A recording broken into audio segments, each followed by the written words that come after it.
What if you could walk into any room and instantly have everyone listen to you? I'm talking about every conversation, every negotiation, tipping in your favor, and not because you're the loudest person in the room. This is something way more powerful. Think about it. In any group, there's always that one person who talks less, but somehow controls everything. They aren't the strongest, the loudest, or even the most popular. They just control the frame. And if you control the frame, you control literally everything that happens. The most influential people in the world know this secret. They don't just join social situations, they design them. They know that how things seem is how they are. And they use this to turn every single interaction into their own personal playground. Today, we are pulling back the curtain on this for you. We're not just going to show you what they do, we're going to show you exactly how they do it. These are the 7 dark psychology tricks they use to control the frame and, you guessed it, control everything. But I have to warn you, this is a double-edged sword. I'm not teaching you this so you can go manipulate people. I'm arming you. I'm giving you the tools to see these tactics, understand them, and become completely immune to them. Because the second you can see the game, you're not just a pawn anymore. You're a player. So, first things first, what even is controlling the frame? Listen up. Every single time you talk to someone, there's an invisible frame around the conversation. This frame decides the secret rules. Who's the boss, who's trying to impress who, and who's really in charge. Most people don't even know this exists, so they just get pushed around by other people's frames. But the masters, they don't accept the frame. They set the frame. They don't walk into a room and hope they fit in. They walk in, and the room adapts to them. See, they don't control people. They control the context people are in. The person who defines what the interaction means is the person who wins. It's the crazy art of shaping reality before anyone even knows you're doing it. So, let's break down how to build this insane level of control. Trick number 1. You have to define the situation before anyone else can. It's a race. Think about a job interview. 99% of people walk in thinking, I really hope they like me. I need this job. That's their frame. The interviewer has all the power. But imagine you flip the entire thing upside down. You walk in thinking, I'm here to see if this company is good enough for me. Let's see if they can impress me. See the difference? You haven't said a word, but you've already changed the entire game. This isn't about being arrogant. It's about shifting who has the authority. You're not a student hoping for a good grade. You're the teacher. Your questions are different. Your posture is different. Your tone is different. You're not trying to win their approval. You're deciding if they're worth your time. This simple flip forces the interviewer to start selling the company to you. This is used everywhere, from billion-dollar deals to first dates. The person who sets the frame, whether it's the I am the prize frame or the you have to earn my respect frame, wins. They aren't just in the conversation. They are directing it. The first step to controlling everything is to control the camera lens everyone is looking through. Next up, we have the foot in the door technique. This is one of the most classic tricks in the book, and it is wildly effective. It all starts with a super small request, something you basically can't say no to, like, hey, can I ask you a quick question? Or, can you just hold this for 1 second? Boom, you just said yes. That small yes is everything. It's not about the question or what you're holding. It opens a secret path in your brain. Your brain logs it. Okay, I guess I'm a helpful and cooperative person. You've just started a pattern. And now, the manipulator comes in with the real, much bigger request, the one they wanted from the start. Now that you signed the petition, would you be willing to put this massive "Drive carefully" sign on your front lawn? Famous studies prove this is insanely effective. In one experiment, people who agreed to a tiny request first were over 300% more likely to agree to put that giant, ugly sign on their lawn, compared to people who were just asked to do it from the start. It's all because our brains have this crazy need to be consistent. Saying no the second time would feel wrong and contradict the helpful person you just were a minute ago. It's so powerful because it doesn't feel like a trick. It feels like a normal conversation. Every yes is just another step down a path someone else built for you, and you think you're choosing to walk it the whole time. Alright, this next trick is wild. It's called mirroring, and it completely bypasses your brain's logic to build a direct bridge to your subconscious. Mirroring is just subtly copying another person's body language, how they talk, or even how they breathe.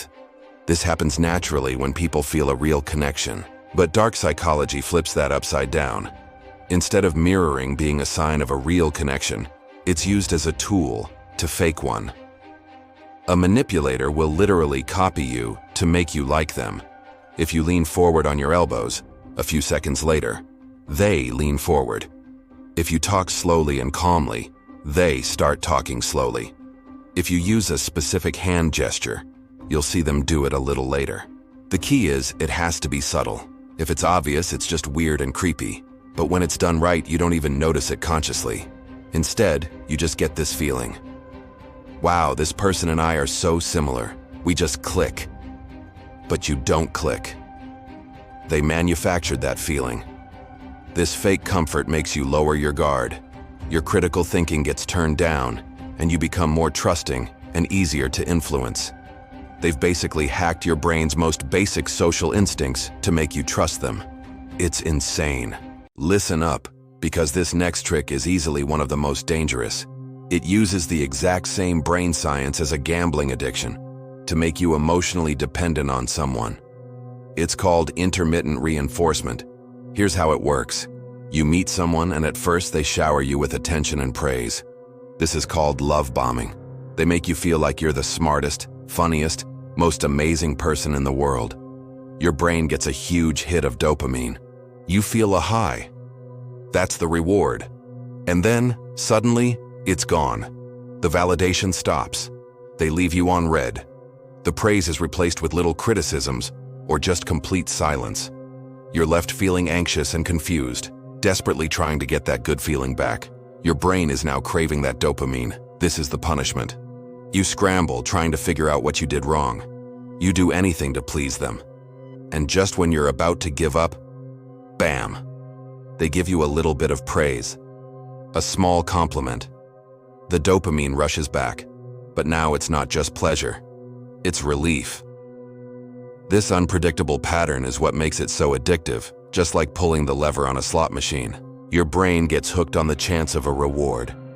Over time, this creates a crazy dependency. The manipulator becomes the dealer for your self-worth. It's a cruel but ridiculously effective way to get control. By first making you feel like $1,000,000, then making you feel like you're nothing without them. We are only halfway through and this is already insane. You can see how these tricks stack on top of each other to create insane levels of control. If your mind is blown right now and you want to learn how to defend against this stuff, literally, just take 1 second and hit that subscribe button. I promise you, what's coming next is even crazier, and you do not want to miss it. Trick number 5, using the language of inevitability. This is huge. Some people don't just use words to describe things, they use words to create reality. A master of this doesn't say, "I think this is the best idea." No, they say, "The reality is, this is what we're doing." They don't say, "I hope we can get this done." They say, "This will be done by Friday." Do you feel the difference? The first phrases ask for an opinion. They invite you to argue. The second ones are presented as facts, a future that is already happening. This works by completely bypassing the part of your brain that thinks about choices. Instead of giving you an idea to think about, the manipulator gives you a fact to accept. They speak with this calm, unshakable confidence that makes any other option seem stupid and irrelevant. This isn't about being loud or angry. It's most powerful when it's done with quiet confidence. Being aggressive shows you're fighting for control. This quiet certainty shows you already have it. You see this all the time in business and sales. A CEO will say, "The market is moving this way, and we will be leading it." They're not asking for a vote. They're telling you the future. When someone constantly frames what they want as an inevitable truth, you just start to accept it. You stop questioning because there's no room for questions. It feels like arguing with gravity. Okay, trick number 6 is how to hijack an entire conversation. Every conversation has a flow, and most of us just go with it. But these people build a dam and redirect the whole river. One of their biggest weapons is the strategic pause. When most people get asked a tough question, they panic and rush to answer because silence is awkward. The manipulator does the opposite. They just wait. They hold eye contact, and that silence gets so uncomfortable. It makes you feel like you asked a dumb question. So when they finally do answer, their words have like 10 times more power. Another move is the pivot. They'll let you talk, then cut in and say something like, "That's a great point, and that actually brings up the real issue, which is..." And bam! They just disarmed you, stole the steering wheel, and turned the conversation down whatever road they want. They can also hijack the flow by asking questions that put you on defense. Instead of arguing, they'll ask, "Can you explain why you think that works?" Or, "What's the logic behind that?" And just like that, you are the one who has to justify yourself, which puts you in a lower status position. They've made themselves the judge, and you're on trial. By doing this, they are always in the driver's seat. And the final trick is the most ambitious one yet. This is how you go from controlling a conversation to controlling an entire group of friends or an entire office. It's called becoming the social gatekeeper. In any social group, there's an economy of secrets, approval, and belonging. The social gatekeeper positions themselves as the person who controls all of it. This person doesn't need to be the boss. They get their power by becoming the center of all communication. They make it their mission to talk to everyone one-on-one, collecting information and secrets, and then they decide who gets told what. They create inside jokes with some people just to exclude others. They become the person you have to go to for the real story. They also control who gets approval. They might publicly praise one person for something tiny, while completely ignoring a huge accomplishment from someone else. This teaches the group that this person's validation is the only thing that matters.